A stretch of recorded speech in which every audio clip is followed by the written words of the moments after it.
प्यारे बच्चों, हमने पिछले वीडियो में देखा था परिवहन का थोड़ा सा कुछ ही चंद मिनट पढ़ाए थे। लेकिन आज इस वीडियो में परिवहन चैप्टर आपका पूरा पूरा समाप्त कर दूंगा। जंतु में परिवहन थोड़ा सा बताया था, लेकिन इससे पहले आपको हम यह भी बताया था कि क्या होता है परिवहन, क्या होता है परिवहन। यहाँ तो कोई सामान ढोना नहीं है, चाहे आपको कहीं जाना नहीं है। यहाँ परिवहन शरीर में परिवहन से है। तो हम आपको बताए थे उपयोगी पदार्थ को अपने शरीर के अंदर ले जाना और अनुपयोगी पदार्थ को अनुपयोगी शरीर को सभी कोशिकाओं तक पहुंचाना, और अनुपयोगी जो अनावश्यक हानिकारक पदार्थ है उसे कोशिका के माध्यम से या ब्लड के माध्यम से हम लोग क्या करते हैं, गंतव्य स्थान तक कोशिका के माध्यम से या ब्लड के माध्यम से हम गंतव्य स्थान तक पहुंचाने की क्रिया को ही क्या कहते हैं, परिवहन कहते हैं। मतलब क्या हम बोले थे, ऑक्सीजन हमारा हीमोग्लोबिन जो है पूरे शरीर को पहुंचाता है, फिर कार्बन डाइऑक्साइड लेकर फेफड़ा तक पहुंचाता है। इसी को हम लोग परिवहन कहेंगे।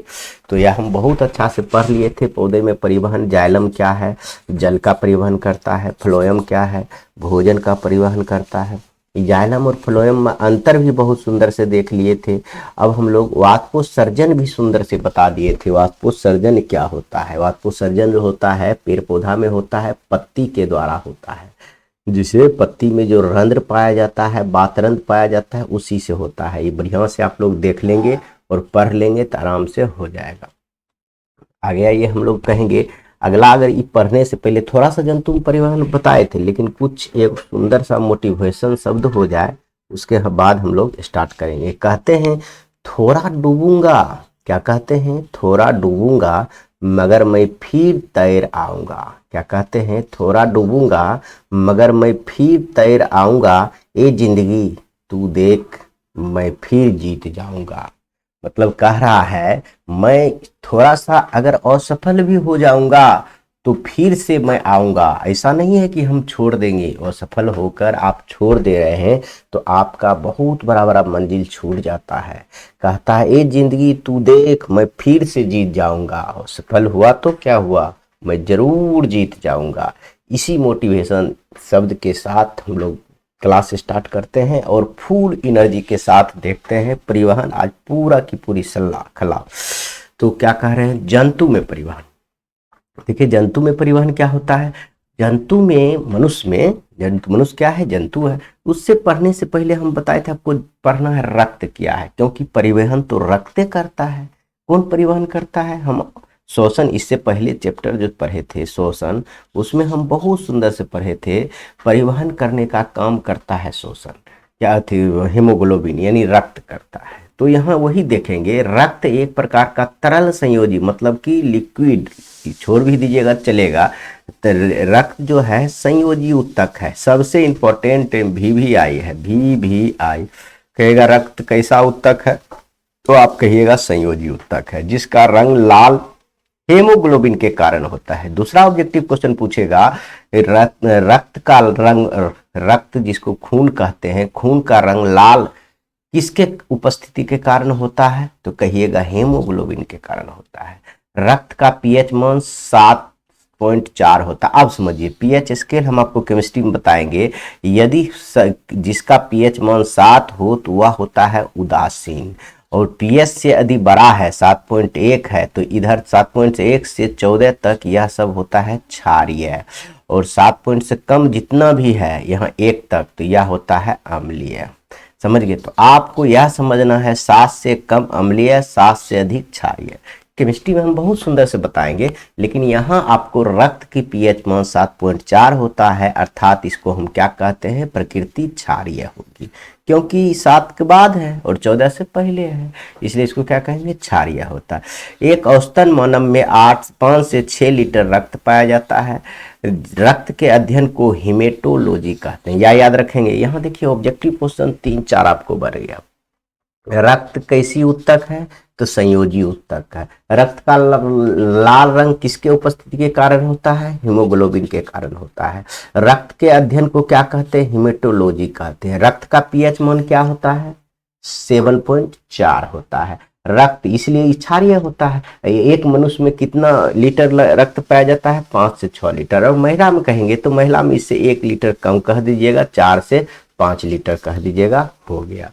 अब देखिए इतना जितना बताया है उतना अगर आप ध्यान से सुने होंगे तो आप उत्तर दे सकते हैं, और उत्तर दे सकते हैं तो आपका समझिए यह मेरा मोटिवेशन प्रेरणा देना आपको सफल साबित होगा। जैसे हम आपके साथ साथ बोल रहे हैं, पहले कहेंगे रक्त कैसा उत्तक है? तो कहेंगे संयोजी उत्तक है। कैसा उत्तक है? संयोजी उत्तक है। दूसरा हम कहेंगे रक्त का पीएच मान क्या होता है? रक्त का पीएच मान क्या होता है? 7.4 होता है। क्यों? यही इसीलिए इसे क्षारीय कहते हैं। तीसरा कहेंगे हम लोग, क्या कहेंगे बताइए? तीसरा हम बहुत सुंदर से देखे थे, लाल रंग, रक्त का लाल रंग, रक्त का लाल रंग, रक्त का लाल रंग किसके कारण से होता है? किसकी उपस्थिति के कारण होता है? हेमोग्लोबिन की उपस्थिति के कारण होता है। हीमोग्लोबिन की उपस्थिति के कारण रक्त का लाल रंग होता है। तो हीमेटोलॉजी किसे कहते हैं? बस इतना ही आपका याद रखना है, 4 ही क्वेश्चन। और ये सबसे इम्पोर्टेंट यह है कि रक्त का अध्ययन करना, अध्ययन, रक्त का अध्ययन करना क्या कहता है? हीमेटोलॉजी, हीमेटोलॉजी, हीमेटोलॉजी कहते हैं। रक्त का अध्ययन करना क्या कहलाता है? हीमेटोलॉजी कहते हैं। आराम से लिख सकते हैं। देखिए हम धीरे धीरे इसलिए नहीं लिखते, आपको रिवाइज करवा रहे। हीमेटोलॉजी कहते हैं रक्त का अध्ययन, हीमेटोलॉजी कहते हैं। एक स्वस्थ मानव में कितना रक्त पाया जाता है? 5 से 6 लीटर पाया जाता है। अगर महिला की बात करें तो इसमें 1 लीटर कम कर दीजिए, 4 से 5 लीटर पाया जाता है। बस हो गया। आप देखिए ऑब्जेक्टिव क्वेश्चन कैसे नहीं बनेगा, आपका बोर्ड में कितनों भारी कर दे वह बनेगा, लेकिन थोड़ा सा आप ध्यान दीजिएगा तब। अब कहिएगा हमको सर ध्यान ही नहीं देंगे, सुन रहे कहीं कहीं, तो कभी नहीं होगा। मुझे भी याद नहीं रहता है, लेकिन आपको क्या याद रहेगा? हम देखो कई बार पढ़ाए, ऑफलाइन भी पढ़ाते हैं, ऑनलाइन भी पढ़ाते हैं, तब पर भी बुक देख पढ़ाता हूँ, समझ गए। लेकिन आपको सिर्फ और सिर्फ बोर्ड टॉप करना है तो आपको ध्यान से पढ़ना होगा, दिल लगा कर पढ़ना होगा। आगे हम दिल के बारे में भी पढ़ाएंगे, दिल कितना ग्राम का होता है, सुंदर से पढ़ाएंगे। आगे देखिए, उसके बाद हम रक्त जब पढ़ लिए, रक्त क्या है, रक्त का पीएच मान क्या होता है, रक्त कैसा उत्तक है, रक्त का अध्ययन को किसे क्या कहते हैं, सब कुछ बता दिए हैं। तो अब हम पढ़ेंगे रक्त के प्रमुख संगठन, मतलब रक्त का प्रकार, संगठक मतलब रक्त का प्रकार, रक्त का प्रकार जानेंगे। रक्त 4 प्रकार का हम पढ़ेंगे। सबसे पहले पढ़ेंगे आरबीसी। इसका फुल फॉर्म होता है रेड ब्लड सेल, यहाँ रेड होगा, RED, red, red blood cell. इसका हिंदी होता है श्वेत लाल रक्त कणिका। क्या होता है? लाल रक्त कणिका, याद रखेंगे। इसका क्या हिंदी होता है? रेड ब्लड सेल का हिंदी होता है लाल रक्त कण, लाल रक्त कण या कणिका कहिए, कण ही लिखिए कोई दिक्कत नहीं, इसको कण ही लिखिएगा तो कोई दिक्कत। लाल रक्त कण, लाल रक्त कण। तो देखिए इसका फुल फॉर्म याद रखिएगा। देखिए आप पूछेगा यहाँ से आरबीसी का फुल फॉर्म बतावे तो लिखिएगा रेड ब्लड सेल। इसका हिंदी क्या होता है? लाल रक्त कणिक, जिसका निर्माण अस्थि मज्जा में होता है। आपको एक चीज इंपॉर्टेंट चीज बता देते हैं, कोनो ब्लड हो, चाहे WBC हो, चाहे RBC हो, चाहे प्लेटलेट हो, 3 ही पढ़ेंगे हम, 4 नहीं, 3 ही ब्लड होगा। हाँ WBC, हाँ 3 ही प्रकार का ब्लड है, 3 ही पढ़ेंगे, 4 नहीं, सॉरी बच्चे। 3 प्रकार के ब्लड, सब ब्लड जो है ना कहाँ बनता है? अस्थि मज्जा में बनता है। एकदम याद रखेंगे, अस्थि मज्जा में बनता है।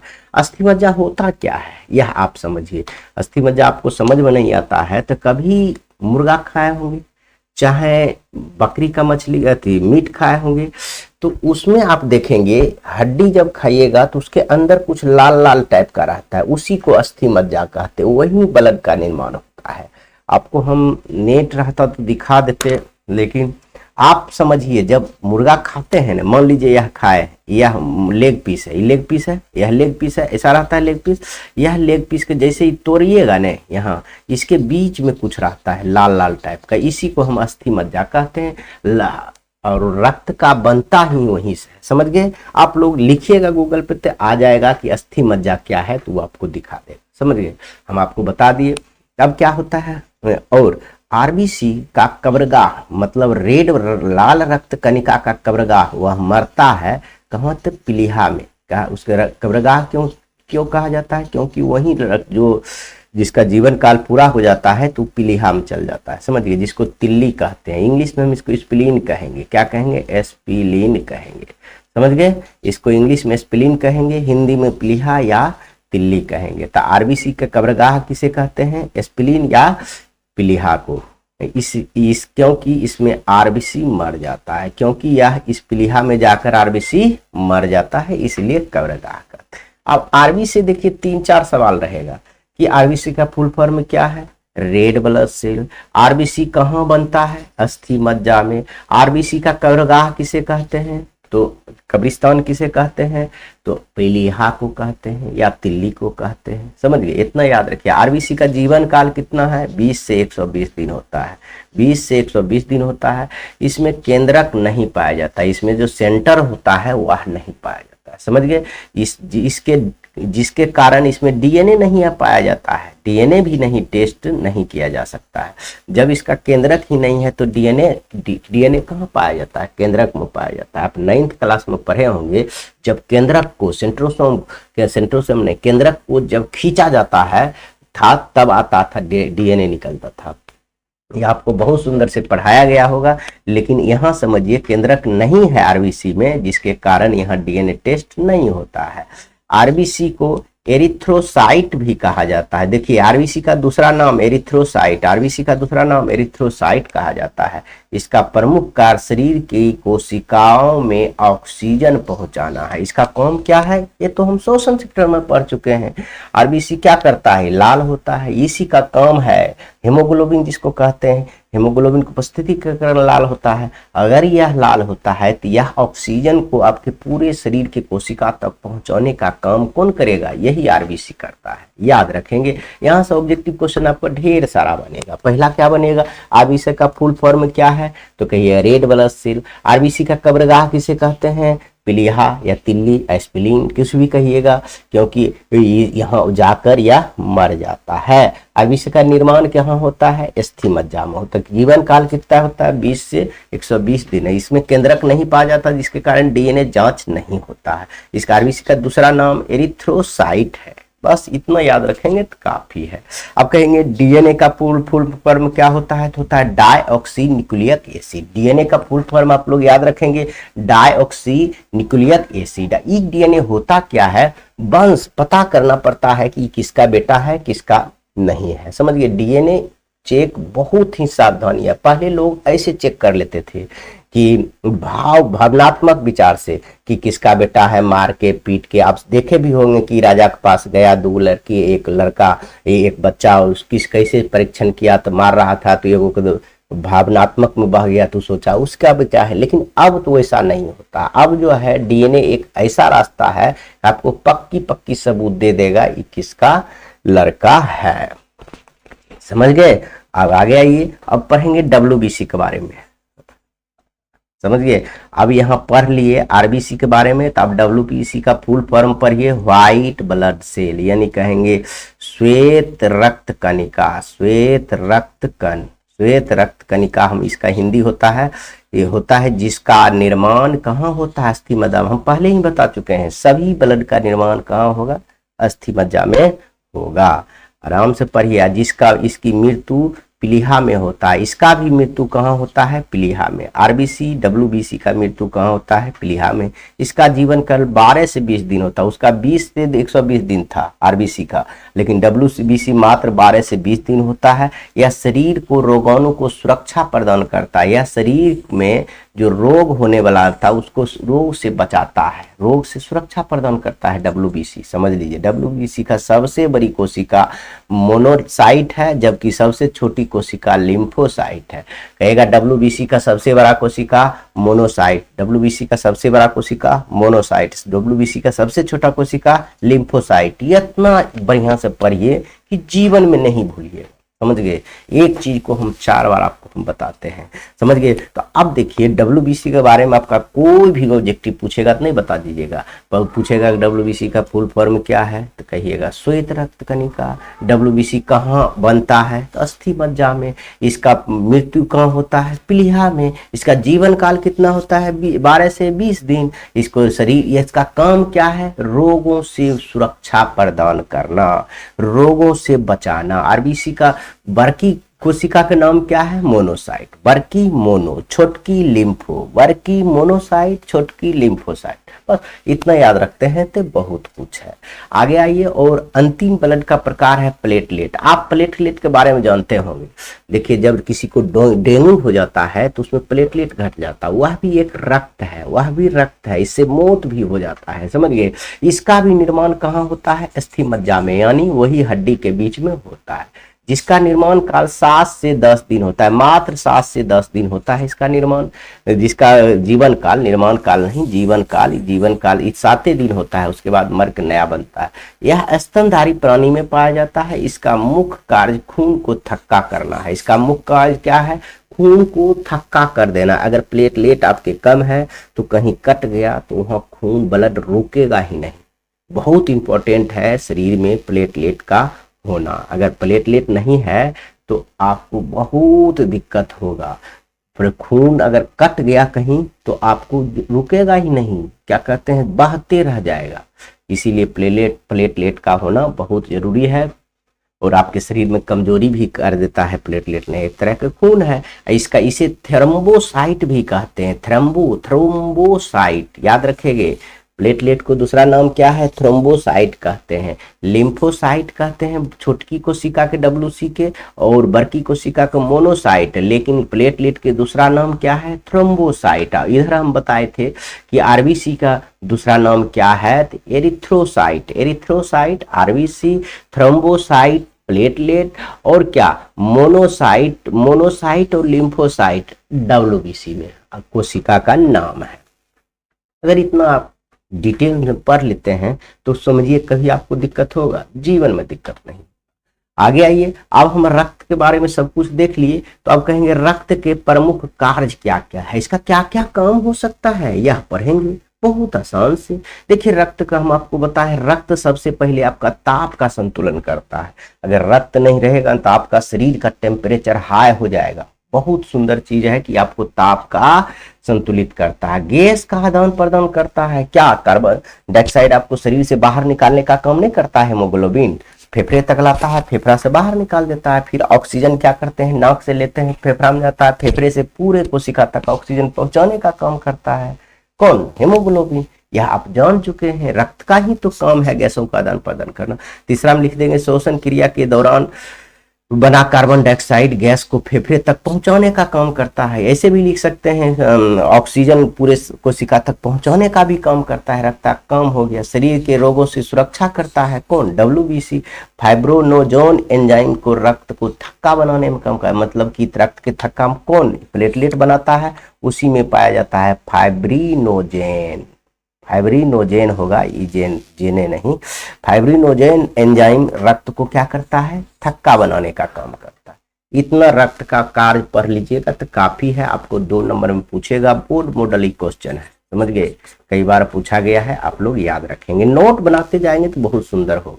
आगे आइए, अब सबसे इंपॉर्टेंट क्वेश्चन देखिए, कितना सुंदर हम आपके लिए हृदय का चित्र लाए हैं, जिसका इंग्लिश होता है हार्ट, HERT, हार्ट होता है। इसी को आप अपने भाषा में जिस उम्र पर अभी चढ़े हुए हैं उस उम्र के लोग क्या कहते हैं, दिल कहते हैं। यह दिल क्या होता है अब आपको बताते हैं। जैसे आपको हम बताते हैं दिल जैसा लगता है, नहीं लगता है, लेकिन क्या करता है वह लोग, देखिए हम जो यहाँ घेर रहे हैं, एक काला ले लेते हैं पेंसिल, तब हम आपको बताते हैं। इतने भाग को वह लोग काट लिया तो बस दिल कह दिया। देखिए ऐसे दिल जैसा है ना, यही भाग को आप लोग जो है, आप लोग के उम्र के बच्चे देखिए, यह जो हम दिखा रहे हैं, यह देखिए दिल जैसा नहीं है, इसीलिए इसको कहा जाता है दिल। लेकिन दिल उल कुछ होता नहीं है, दिल कुछ है ही नहीं, समझ गए, यही होता है। इसके बारे में हम समझाते हैं, आपको बहुत ही अच्छा से समझ में आएगा। देखिए क्या है, पहले हम समझेंगे हृदय के सचित्र वर्णन क्या है। देखिए, हृदय के सचित्र वर्णन मतलब होता है चित्र सहित वर्णन करना है। हृदय का काम क्या है, हृदय क्या होता है, जिसको हार्ट या दिल जो कहते हैं, आज अभी उसके बारे में बहुत ही विस्तार में पढ़ेंगे। क्या होता है हृदय? मानव का प्रमुख अंग होता है। आप कहिएगा प्रमुख क्यों कहा, इंपॉर्टेंट क्यों कहा, अभी हम बताते हैं। बहुत ही सुंदर चीज है जो सभी अंगों से सबसे ज्यादा व्यस्त होता है। आप कहिएगा सर ये क्या बात करते हैं, व्यस्त क्या होता है? आप कभी सोते हैं तो सांस बंद होता है? नहीं। आप आराम कर लीजिएगा, सो जाइएगा, तो भी आपका हृदय धक धक करते रहेगा, सांस चलते रहेगा। यह बेचारा जिस दिन बंद हो जाएगा उस दिन हम रहे चाहे दुनिया का कोई भी आदमी रहे नहीं रह पाएगा, मतलब जीवित ही नहीं रह पाएगा। इसीलिए इसे सबसे व्यस्त अंग माना जाता है हार्ट, जिसको आप लोग दिल कहते हैं। मानव शरीर के हृदय 4 चैम्बर में विभक्त है। कहिए कैसे? देखिए, ये एक चैम्बर है, ये दूसरा चैम्बर है, यहाँ तीसरा चैम्बर है, ये चौथा चैम्बर है। हम बताएंगे अभी सब के बारे में। देखिए, इसको कहते हैं दायां आलिंद, इसको बायां आलिंद, इसको बायां निलय और इसको दायां निलय। याद होगा? देखिए दायां लिखा हुआ है, देखिए दायां आलिंद, बायां आलिंद, बायां निलय, दायां निलय। आलिंद और निलय दो दो होता है, 4 होता है। समझ गए? धमनी लाल होता है, सीरा होता है, कौन सी होता है बताइए? सीरा होता है ब्लू। तो वही दिखाया गया है यहाँ, वही दिखाया गया है। हम आपको सुंदर से अभी बताएंगे कैसे क्या होता है। धमनी सीरा के बारे में भी बताएंगे, हम बता चुके हैं आपको, तब पर भी बताएंगे। देखिए आगे पढ़िए। जिसमें 2 आलिंद और 2 निलय होते हैं। देखिए 2 आलिंद है, 2 निलय है। देखिए 2 आलिंद है, ऊपर वाला आलिंद, 2 निलय नीचे वाला है। ठीक है? तो हृदय का वजन 300 ग्राम होता है। याद रखेंगे, मात्र 300 ग्राम के दिल होता है। दिल जिसको आप कहते हैं उसका वजन कितना होता है? 300 ग्राम होता है। हृदय के बारे में, हृदय के बाएं भाग में शुद्ध रक्त पाया जाता है। हृदय के बायां भाग जो है ना, शुद्ध रक्त पाया जाता है। अब बायां भाग में शुद्ध रक्त और दायां भाग में अशुद्ध रक्त। समझिए, यह जो है बायां भाग देख रहे हैं, यह जो बायां भाग है, इधर से शुद्ध रक्त जाता है। देख लीजिए, इधर लाल है, लाल धमनी में शुद्ध रक्त था। पहले बताए हुए नहीं बताए तो अभी बताएंगे। यह जो है इधर से शुद्ध रक्त प्रवाहित होता है, इसे पूरे शरीर को पंप करके भेजा जाता है। और इस शरीर जब गंदा हो जाता है या खून फिर ऐसे होकर, देखिए ये सीरा के द्वारा, ये ब्लू जो देख रहे हैं इसमें फिर आता है बायां निलय में, यहाँ से फिर शुद्ध होकर इधर फिर इधर से जाता है। समझ गए? तो क्या कहता है? बाएं भाग में शुद्ध रक्त पाया जाता है, जबकि दाएं भाग में अशुद्ध। इस भाग में क्या पाया जाता है? अशुद्ध रक्त पाया जाता है। इतना आप लोग याद रखेंगे। समझ गए? बाएं भाग में शुद्ध और दाएं भाग में अशुद्ध। इस बगल शुद्ध रक्त पाया जाएगा, इस बगल अशुद्ध रक्त पाया जाता है। 300 ग्राम का होता है। यह शरीर के सबसे ज्यादा व्यस्तम अंग है। ये क्या है? शरीर के सबसे ज्यादा व्यस्तम और इम्पोर्टेंट अंग है। इसमें 4 चैम्बर होता है। इतना याद रखें, क्योंकि आपके बोर्ड में यह भी पूछ सकता है, आपका जो दिल है, आपका जो हृदय है, आपका जो हार्ट है, दिल कहीं नहीं लिखा हुआ रहेगा। आपका जो हार्ट है, आपका जो हृदय है, कितने केजी का है? तो आप कहेंगे कितने ग्राम का है? तो 300 ग्राम का। इसमें कितना चैम्बर होता है? तो 4 चैम्बर होता है। ऑब्जेक्टिव क्वेश्चन हम आपको सब बताते हैं। शुद्ध रक्त किधर से बहता है? बाएं भाग से शुद्ध रक्त बहता है, दाएं भाग से अशुद्ध रक्त बह रहता है। बस आगे आइए। हृदय बक्ष गुहा के दोनों फेफड़े के बीच, आपके फेफड़े हैं ना, जहां से आप सांस कहते थे, सांस के बारे में बताए थे, वह फेफड़े के पीछे पाया जाता है। देखिए ना, जो एक दोहरे झिल्ली से घिरे, इतना सेंसिटिव है ना, ये अगर थोड़ा सा भी दबा गया ना तो समझ जाइए हृदय खेल खत्म। जिसको हार्ट कहते हैं ना, जिसको दिल कहते हैं, इसीलिए इसको दोनों फेफड़े, इधर देखिए 2 फेफड़ा है इसके अंदर, और पीछे से आपका रीढ़ का हड्डी है, एकदम पूरा उसको सुरक्षा कवच है, दोहरे झिल्ली से घिरा हुआ रहता है। समझ गए? जिसे हृदय वरण कहते हैं। जिसे क्या कहते हैं? हृदय वरण कहते हैं। दोहरे झिल्ली के बीच एक दर्व पाया जाता है, जिसे पेरिकार्डियल कहते हैं। दोहरे झिल्ली के बीच क्या पाया जाता है? एक दर्व पाया जाता है, जिसे क्या कहते हैं? पेरियोकार्डियल।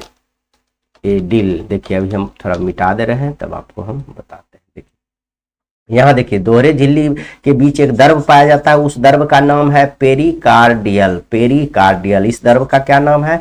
पेरिकार्डियल नाम है। दोहरे झिल्ली के बीच जो द्रव पाया जाएगा, यहाँ जो दोहरी झिल्ली देख रहे हैं बाहरी से, यह झिल्ली के बीच में जो द्रव पाया जाता है इसको हम कहते हैं पेरिकार्डियल द्रव कहते हैं।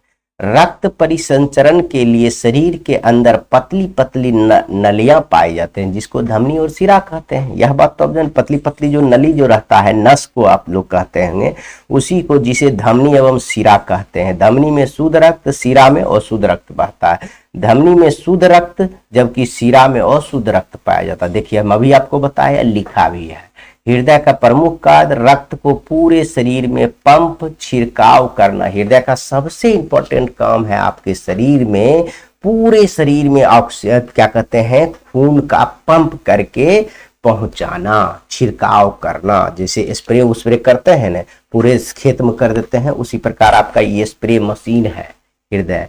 मानव हृदय समानता स्थिति में 1 मिनट में 72 बार धड़कता है या 70 बार धड़कता है। याद रखेंगे ऑब्जेक्टिव क्वेश्चन। अपवाद में देखिए फुफ्फुस एगो धमनी है, उसमें अशुद्ध रक्त जो है अलग धमनी में बहता है। फुफ्फुस एगो थी है, कोशिका है, उसमें धमनी में क्या होता है, अशुद्ध, जबकि ये सब जगह कहता है धमनी में शुद्ध, लेकिन यहाँ उल्टा। अपवाद का मतलब होता है जो नियम के विरुद्ध काम करना।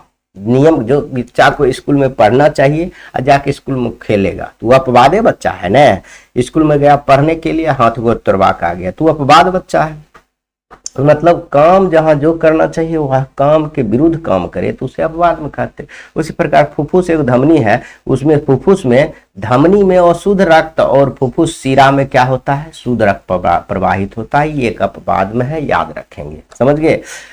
अब आइए हम पढ़ चुके हैं धमनी सिरा क्या है। धमनी में हम बताए शुद्ध रक्त, सिरा में अशुद्ध रक्त। ये दोनों में अंतर पूछता है तो आपको कॉपी में भी इसी प्रकार से एक बार धमनी एक बार सिरा लिखिएगा, एक क ख ग करके लिख दीजिएगा, चाहे रोमन में 1 2 करके लिख दीजिएगा, क्योंकि 1 2 तो नंबर रहता है आपका, इसीलिए। देखिएगा सिरा में अशुद्ध रक्त, देखिए यहाँ उल्टा लिखा गया है, यह जाएगा इस साइड, देखिए यह जाएगा इस साइड, यह जाएगा धमनी इस साइड आएगा, सिरा उस साइड, गलत हो गया है। तो थोड़ा आप समझिएगा, धमनी का इधर लिखना है ना, सिरा का उस साइड लिखना है, तो इसको इधर कर लीजिएगा, आप नोट में बनाइएगा तो इसको इधर कर लीजिएगा। तो देखिए धमनी में शुद्ध रक्त पाया जाता है और सिरा में अशुद्ध रक्त पाया जाता है। देखिए अशुद्ध रक्त पाया तो इधर लिखिएगा। उसके बाद देखिए धमनी में रक्त का प्रभाव तेजी से होता है, सिरा में रक्त का प्रभाव मंद गति से होता है, याद रखेंगे। धमनी का रंग लाल होता है, सिरा का रंग नीला होता है, याद रखेंगे। बहुत अच्छा, बहुत चीज तो बता चुके हैं। धमनी अधिक गहराई में पाया जाता है, सिरा कम गहराई में। धमनी जो है ना पूरा गहराई में पाया जाता है और सिरा ऊपर में आपको रहता है अशुद्ध रक्त वाला, समझिए। हृदय से होकर विभिन्न अंगों तक ले जाने वाला वाहिनी को धमनी कहते हैं। हृदय से आपको विभिन्न शरीर के कोशिका तक पहुंचाने वाला जो रहता है ना पंप करके, उसे हम धमनी कहते हैं। और हृदय से लेकर यहाँ आने वाले, देखिए शरीर के विभिन्न हिस्से से हृदय की ओर ले आने वाले, उसे हम सिरा कहते हैं। जो अशुद्ध हो गया वह सिरा में बहते रहता है, जो कि हृदय में आता है, फिर शुद्ध होकर सिरा के माध्यम, धमनी के माध्यम से पूरे शरीर में भेजा जाता है। यही प्रक्रिया है, आप लोग समझ गए होंगे। आगे आइए, आप पढ़ते होंगे ब्लड प्रेशर, सुनते होंगे पिताजी दादाजी इसको मम्मी जी को चेक करता होगा कि अभी तो आप लोग बच्चे हैं, आपको तो चेक नहीं होगा, लेकिन आपके मम्मी को चेक करता होगा ब्लड प्रेशर। उसके बारे में थोड़ा सा जान लीजिए। रक्त दाब क्या है, इसका इंग्लिश क्या होता है, ब्लड प्रेशर।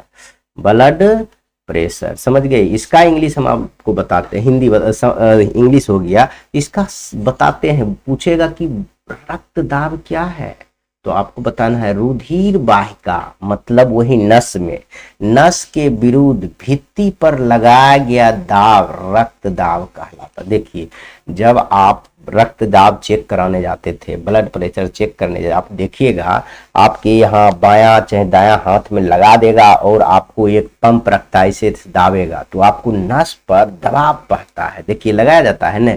रुधिर मतलब खून के वाहिका, मतलब खून के नली, यानी नस के विरुद्ध भित्ति पर, नस पर अगर दाब जो लगाया जाता है उसी को हम क्या कहते हैं, रक्त दाब कहते हैं। समझ गए।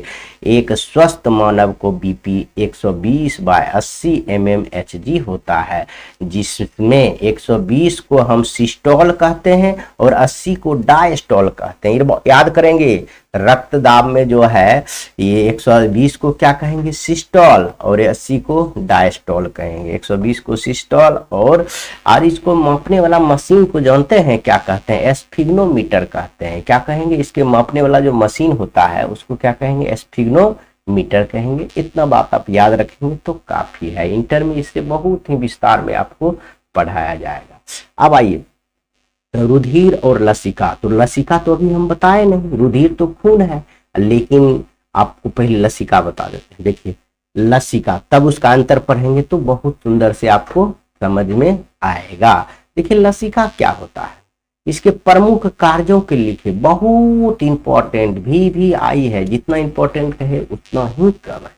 तो यह देखिए, यह एक गाढ़ा तरल पदार्थ होता है। गाढ़ा तरल पदार्थ, नेटा देखे हैं, नेटा, उसी को हम कहते हैं गाढ़ा तरल। प्लाज्मा देखे होंगे, प्लाज्मा जैसे कि लिक्विड, जब प्लाज्मा किसे कहेंगे, लिक्विड है लेकिन उतना लिक्विड नहीं है कि जो आपकी बह जाए, उसी प्रकार जैसे नेटा ही, डायमंड आप निकालते हैं जिसको कहते हैं, नेटा को आप हम बारे में बोल रहे हैं, वह जो आप पदार्थ निकालते हैं, देखते हैं हाथ में लीजिएगा तो गिरता नहीं है जब तक ऐसे कि गिराइएगा नहीं, उसी को गाढ़ा तरल पदार्थ होता है कौन, लसिका, जिसका रंग प्लाज्मा के जैसा पीला होता है। जिसका रंग कैसा होता है, पीला होता है। इसमें प्रोटीन की मात्रा कम पाया जाता है। लसिका में क्या होता है, प्रोटीन की मात्रा कम पाया जाता है, जबकि WC की मात्रा अधिक पाया जाता है। लसिका में WC की मात्रा बहुत अधिक पाया जाता है। इसमें धमनी और सीरा नहीं पाया जाता। इसमें धमनी और सीरा मतलब नस नहीं पाया जाता है, बल्कि लसिका बहनी पाया जाता है। इसमें क्या पाया जाता है, लसिका बहनी। इसमें ब्लड चलने के लिए धमनी और सीरा नहीं पाया जाएगा, लेकिन लसिका वाहिनी पाया जाता है। समझ गए। इसका काम क्या है, इसका प्रमुख काम है आपको घाव को ठीक करना है, इसी का काम है, लसिके का काम है घाव को ठीक करना है। उत्तक की कोशिकाओं को नम रखना। उत्तक जो है आपका, जितना भी कोशिका के समूह को उत्तक कहते हैं, कोशिका के समूह को उत्तक कहते हैं, उसको जो है नमी प्रदान करने का काम इसको कहता है। नमी मतलब उसका सूखने नहीं देता है, नमे मतलब पूरा चिपचिपा बनाकर रखता है कौन, यही लसिका। समझ गए। पोषक तत्व, यहाँ होगा पोषक तत्व एवं हार्मोन का वाहक होता है। पोषक तत्व आप जो खनिज लवण विटामिन मिनरल कहते हैं, उसका भी परिवहन का काम, हार्मोन का परिवहन का काम ये करते हैं। हार्मोन के बारे में पढ़ेंगे आगे, हम बहुत विस्तार में पोषक तत्व के बारे में पढ़ लिए हैं, लेकिन हार्मोन के बारे में हम लोग पढ़ेंगे। हम एक एक शब्द का डिटेल से बताते हैं, तब आप आइए आप रक्त और लसिका में अंतर आप आराम से लिख सकते हैं। देखिए रुधिर मतलब रक्त होता है, रुधिर का रंग लाल होता है, इसमें कणिका पाया जाता है। और जबकि देखिए लसिका का रंग पीला होता है, इसमें कणिका नहीं पाया जाता है। इसमें हेमोग्लोबिन पाया जाता है, इसमें हेमोग्लोबिन नहीं पाया जाता। कितना आसान है। इसमें सभी प्रकार का प्रोटीन पाए जाते हैं, इसमें फाइब्रोनोजिन पाया जाता है, वो फाइब्रोनोजिन एंजाइम नहीं पाया जाता है। देखिए रक्त में फाइब्रोइन एंजाइम पाया जाता है, लेकिन इसमें लसिका में फाइब्रोनोजेन एंजाइम नहीं पाया जाता है। इसमें दोहरे परिसंचरण तंत्र होता है, लेकिन इसमें बहाव एक दिशा में होता है। इसमें एक दोहरा नहीं होता, इसमें एक होता है धमनी, एक सीरा होता है, एक सीरा होता है, लेकिन इसमें सिर्फ क्या होता है, लसिका वाहिनी होता है। क्या होता है, लसिका वाहिनी, और कुछ नहीं होता। समझ गए। बहुत आसान है, ऐसा कोई भारी आपका बायोलॉजी नहीं है। अगर ध्यान से आप देख रहे हैं और ध्यान से आप वीडियो रोक के अगर लिख रहे हैं, तो हम विश्वास दिलाता हूं कि आप कहीं भी नहीं पढ़िएगा तो आपका सारा चीज समझ में आ जाएगा, अगर ध्यान है तब, नहीं तो हम कैसे कहेंगे आपको।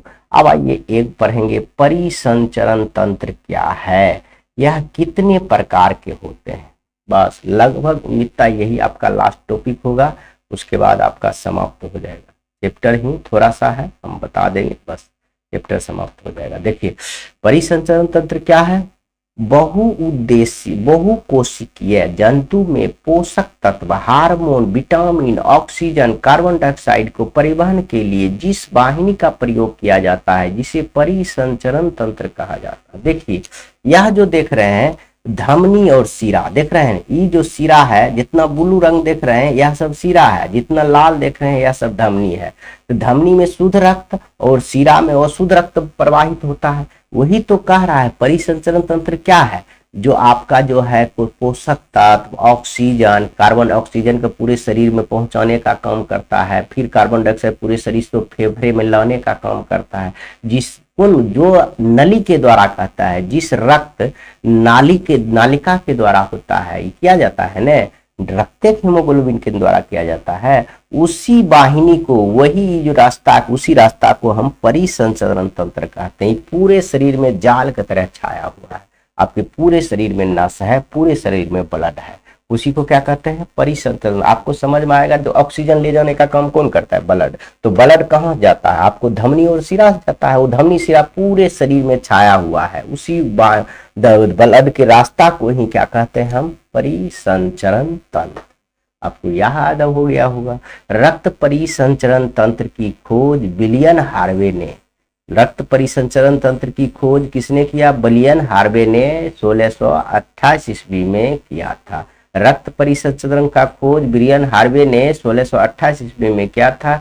यह मुख्यतः दो प्रकार के होते हैं। यह कितना होता है, दो प्रकार के होते हैं। यह दो प्रकार पहले पढ़िए, देखिए। एक होता है कुल खुला परिसंचरण तंत्र, एक होता है बंद परिसंचरण। बंद परिसंचरण जैसे मानव हो गया, आपका कहीं बाहर से खून बह रहा है, नहीं बह रहा है बाहर से, तो कहीं इसने सिर्फ नली के द्वारा बहता है, जो धमनी और शिरा। देखिए जब रक्त का प्रवाह धमनी और शिरा के माध्यम से होता है, उसे बंद परिसंचरण। तो इसी को उल्टा लिख देंगे खुला में, कि जब रुधिर का प्रभाव किसी धमनी या शिरा से ना होकर किसी गुहा के माध्यम से हो, तो उसे खुला परिसंचरण। जैसे कि आर्थ्रोपोडा, चींटी, कीड़ा, तिलचट्टा, घोंघा, शंख, इस सब में जो है न धमनी और शिरा नहीं पाया जाता है, उसके शरीर में पाया जाता है गुहा, उसी के माध्यम से होता है। इसीलिए इसे कहते हैं खुला परिसंचरण तंत्र। इसको बाहर भी होता है, होते रहता है, समझ गए। इसीलिए इसको खुला परिसंचरण तंत्र कहते हैं, इसको बंद परिसंचरण तंत्र का उदाहरण है परिसंचरण तंत्र का मानव। अब इतना याद रखेंगे। और एक लास्ट क्वेश्चन है कि मानव शरीर में दोहरी रक्त परिसंचरण तंत्र का वर्णन करें। यह आपको हम पढ़ा चुके हैं, लेकिन तब पर भी बता रहे हैं। इसका उत्तर आप क्या लिखिएगा, मानव रक्त में हृदय से होकर दो बार गुजरना पड़ता है। देखिए एक बार शुद्ध रक्त जाता है, एक बार अशुद्ध रक्त जाता है, उसी के लिए दोहरी परिसंचरण तंत्र। एगो शिरा, एगो क्या है धमनी है, जिसे दोहरी रक्त परिसंचरण कहता है। जो मानव हृदय में दो बार रक्त गुजरता है, जिसे दोहरी परिसंचरण तंत्र कहते हैं। इसमें शिरा के द्वारा शरीर के विभिन्न भागों से अशुद्ध रक्त को हृदय तक लाने का काम करता है, तथा हृदय से शुद्ध रक्त करके फुफ्फुस कोशिकाओं में भेजा जाता है। कहाँ भेजा जाता है, फुफ्फुस कोशिका में भेजा जाता है, जहाँ CO2 गैस को बाहर कर ऑक्सीजन को रक्त में मिलाया जाता है। फुफ्फुस कोशिका क्या कहता है, वहाँ CO2 गैस को बाहर कर देता है और ऑक्सीजन को रक्त में मिला दिया जाता है, और इस प्रकार के ऑक्सीजन युक्त रक्त पुनः हृदय में आता है, और हृदय रक्त के पंप कर शरीर के विभिन्न भागों में फैलाती है। समझ गए क्या होता है। देखिए यहाँ भी आप जिसका दिल कहते हैं उसके बारे में पढ़ सकते हैं। क्या होता है, आपका जो है धमनी शिरा देखिए पूरे शरीर के विभिन्न भागों से वो शुद्ध रक्त लाने, हृदय पर लाने का काम कर, हृदय में लाया। अब हृदय उसे शुद्ध करने के लिए फुफ्फुस धमनी भेजता है। हृदय वो उसे क्या कहता है, एक फुफ्फुस धमनी होता है, वहां भेजा जाता है, उसमें कोशिका में भेजा जाता है। अब फुफ्फुस धमनी में जैसे ही CO2 गैस सोख लेता है, फिर गैस को बाहर कर ऑक्सीजन को रक्त में मिला देता है। CO2 गैस को बाहर किया, वो CO2 गैस को हीमोग्लोबिन प्लस जाओ उसको फेफड़ा पहुंचा दो, लेकिन उसमें ऑक्सीजन मिला दिया और मिला दिया जाता है। इस प्रकार ऑक्सीजन युक्त रक्त पुनः हृदय में आता है। इस प्रकार यहाँ CO2 निकाल लेता है फुफ्फुस धमनी और ऑक्सीजन मिलाकर फिर से हृदय में आता है, और वह हृदय पूरे शरीर में पंप कर पहुंचाने का काम करता है, फैलाने का काम करता है। इसीलिए इसे रक्त परिसंचरण तंत्र के दोहरे कहा जाता है। आपको बहुत अच्छा से समझ में आया होगा। और यह वीडियो भी अब यहाँ समाप्त करते हैं, और यह आपका पूरी तरह चैप्टर समाप्त हो गया परिवहन। अब हम पढ़ेंगे उत्सर्जन, अगले चैप्टर में देखेंगे। यह वीडियो यहीं रहने देते हैं। जय हिंद।